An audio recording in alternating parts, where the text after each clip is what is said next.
కూడగల చందా పడితే ఇదే కూల్చేసుకుని ఇక్కడికి ఇదే ప్రభుత్వం నిర్లక్ష్యం. నా ఇంటికి తీసుకోమో నా సమాన్ లేదో నన్ను బయట మొత్తం నా రేకులు ఇల్లు అన్ని కూల్చేస్తున్నాం.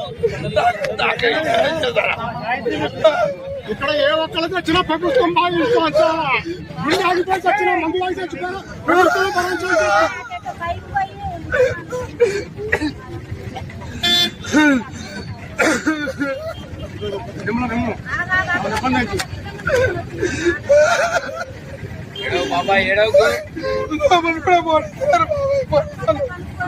లోపల కూడా పడేట నా భార్య క్యాన్సర్ చిన్న పిల్లగాడు జీవితంలో ఒక తీయలేదు.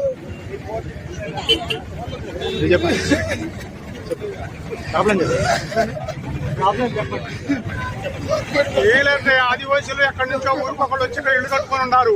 ఆ భూమి కూడా గవర్నమెంట్ కాదు, భూతండల భూమి. ఆ భూమి మీద ప్రజలు 10 సంవత్సరాల మధ్య కొద్దిపాటి గుడిసెలు వేసుకొని జీవిస్తున్నారు. ఆడవాళ్ళు పెళ్లిలో పని చేసుకొని మగవాళ్ళు సుధారపడిపోయి ఇక్కడ కాలం గడుపుతున్నారు. కనీసానికి మంత్రులకి అందరికీ తెలుసు వాళ్ళు కావాలని ఇప్పుడు ఈ టైంలో ఇళ్లను దిగడానికి వాళ్ళు సిద్ధమయ్యారు. ఇది కరెక్ట్ అయిన పొజిషన్ కాదు. రేపు లేబర్తో వాళ్ళకి పనులు ఉంటాయి. దయచేసి వాళ్ళని లేబర్ సహకరించాలని చెప్పి ఈ మంత్రులు కోరుతున్నాం. ఖమ్మం జిల్లా మంత్రులు.